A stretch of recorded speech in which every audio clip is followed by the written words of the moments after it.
In the misty dawn of September 19, 1356, the world of medieval chivalry was about to be turned upside down. The sun had barely risen when the air was filled with the clatter of hooves and the jingle of armor.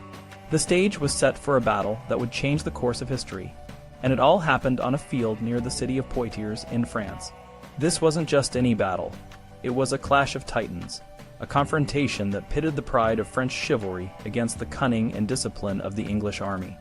What made it even more shocking was that the English, led by the young Prince of Wales, were vastly outnumbered. Yet by the end of the day, it was the French king, Jean II, who would be led away in chains, and the French army would lie in ruins. The story of the Battle of Poitiers is a tale of hubris, bravery, and betrayal. It's a story that reveals the dark side of medieval warfare, where the rules of chivalry often gave way to the brutal realities of combat.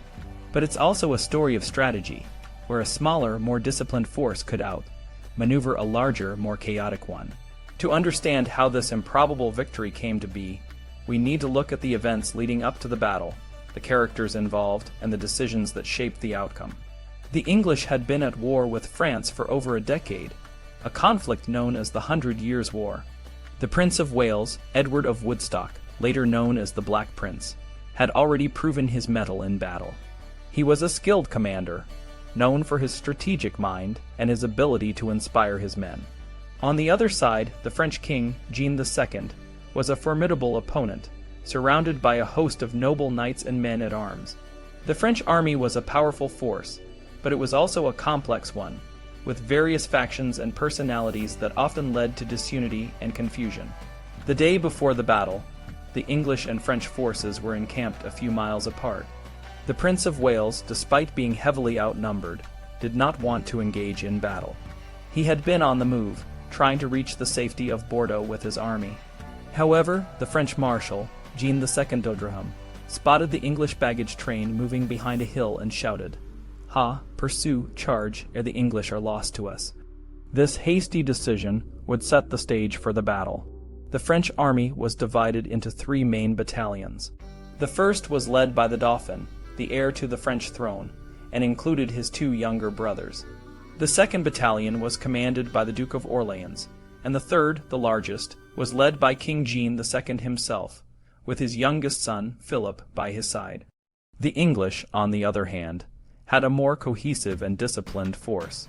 The Prince of Wales deployed his army in a strategic formation, with two battalions in front for mutual support and one behind, with the archers positioned in a sawtooth formation to maximize their effectiveness.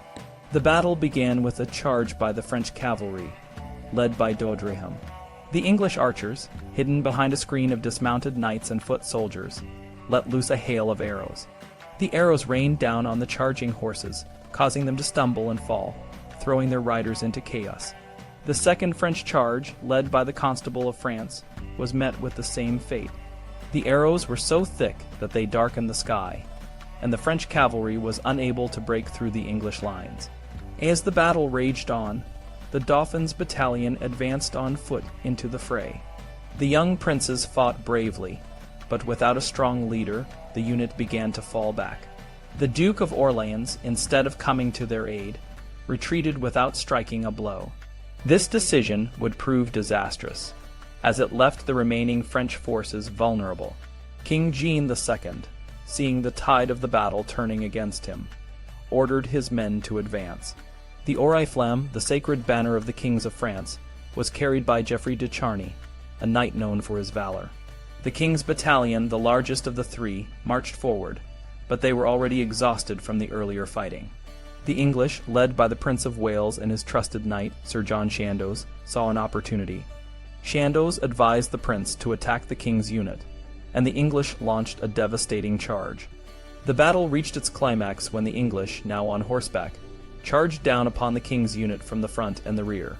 The French fought with desperate courage, but they were overwhelmed. Geoffrey de Charny, still holding the Oriflamme, was cut down and killed. King Jean II, bleeding from multiple wounds, was surrounded and finally captured. The battle had lasted for 7 hours, and when it was over, the French army was in disarray. The defeat at Poitiers was a crushing blow to France.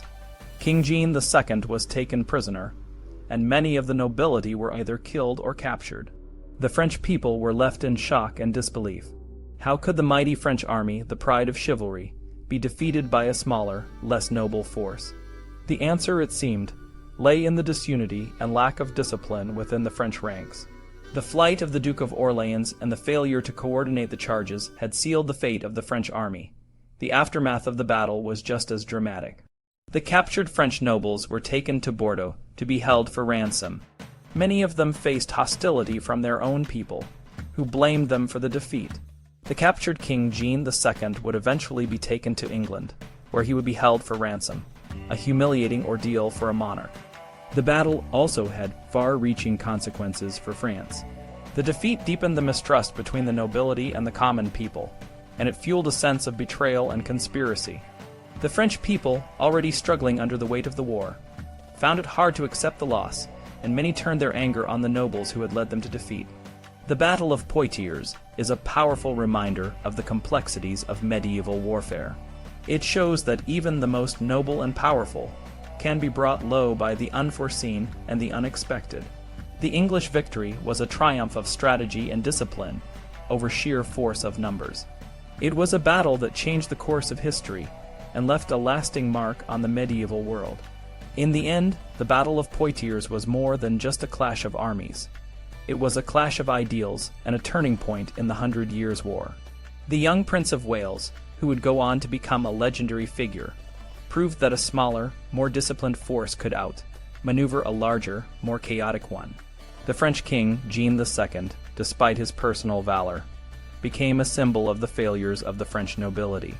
The battle remains a fascinating and tragic chapter in history, a story of courage, strategy, and the harsh realities of medieval warfare.